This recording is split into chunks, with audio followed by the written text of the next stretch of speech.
Assalamualaikum warahmatullahi wabarakatuh. Om Swastiastu, Namo Buddhaya, salam kebajikan. Perkenalkan, nama saya Susilawati, dan di kesempatan kali ini saya akan membahas tentang moderasi beragama. Penjelasan kali ini kita bakal melihat bagaimana sih cara merawat kebinekaan lewat pendidikan yang inklusif. Yang ternyata ini tuh ibarat perisai utama buat melindungi masyarakat kita yang super beragama ini. Nah, buat agenda kita, ada beberapa poin penting yang bakal kita kejar. Kita akan mulai dari ngobrolin seberapa penting moderasi ini, terus apa esensinya, 4 pilar utamanya, gimana penerapannya di pendidikan inklusif, sampai ke prakteknya di ruang publik dan juga di dunia maya. Oke, kita masuk ke bagian pertama, urgensi moderasi atau bagaimana cara kita melindungi melting pot kita. Jadi pertanyaannya, kenapa sih kita butuh banget yang namanya moderasi beragama? Coba deh, kita lebih realitas di sekitar kita. Manusia ini kan ibaratnya melting pot atau panci peleburan raksasa yang ada di ribuan suku bangsa dan berbagai macam keyakinan yang semuanya hidup berdampingan setiap hari. Tapi, disinilah kita melihat sebuah kontras yang cukup tajam. Di satu sisi, keberagaman kita itu indah banget dan benar-benar luar biasa. Tapi di sisi lain, kita nggak bisa tutup mata kalau ada ancaman nyata, ada polarisasi sosial, ada yang namanya eksklusivisme kelompok, sampai gesekan-gesekan yang bisa merusak kedamaian kita. Maka dari itu, pesan kuncinya di sini jelas banget. Mau moderasi beragama itu udah jadi semacam kunci mutlak kalau kita mau menjaga kerukunan sosial, stabilitas nasional, dan pastinya keutuhan NKRI.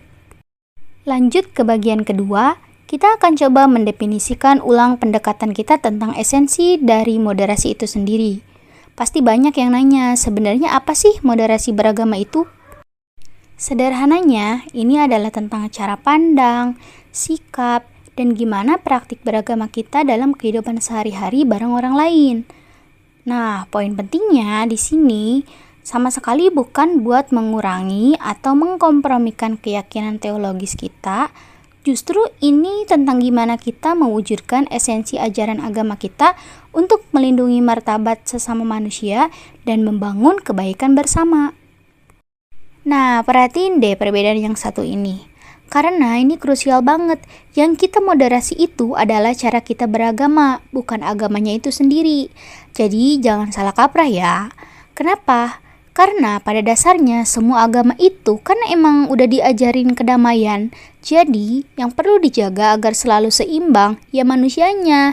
Sikap kitanya ini loh yang harus dijaga biar tetap di tengah-tengah. Sekarang kita masuk ke bagian ketiga, yaitu 4 pilar utama yang jadi pondasi keharmonisan kita. Jadi, untuk membangun sikap moderat, ada 4 pondasi utamanya nih. Pertama, komitmen kebangsaan. Ini artinya kita menerima penuh Pancasila, Undang-Undang Dasar 1945, NKRI, dan pastinya Bhinneka Tunggal Ika. Kedua, toleransi. Kita harus ngasih ruang aman buat orang lain menjalankan ibadahnya. Ketiga, anti kekerasan. Kita benar-benar menolak segala bentuk pemaksaan, mau itu fisik, verbal, ataupun psikis. Dan yang keempat, penerimaan tradisi. Maksudnya, kita harus ramah dan terbuka sama budaya atau kearifan lokal yang justru bisa memperkuat tali persaudaraan kita. Lanjut ke bagian 4, tentang pendidikan inklusif dan karakter. Dan kenapa kita harus mulai dari sejak dini? Terus prakteknya gimana cara kita nanemin pilar-pilar ini ke generasi penerus?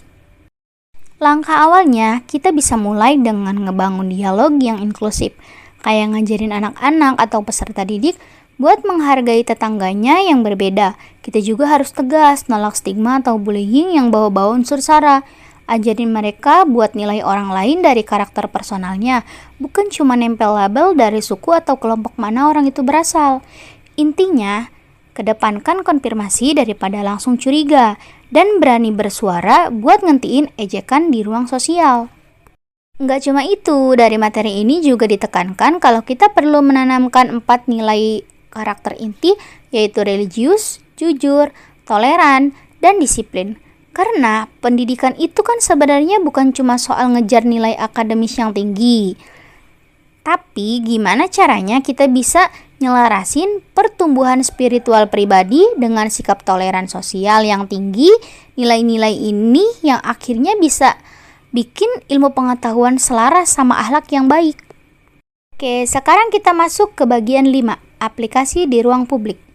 Teori udah, gimana nih kalau dibawa ke dunia nyata? Teori yang bagus kan harus bisa dipraktekkan ya. Coba deh. Kita bayangin situasi di sebuah dapur umum pas lagi ada bencana. Di situ orang-orang saling bantu korban tanpa pernah nanya agama atau latar belakang mereka. Nggak ada kan yang kayak gitu?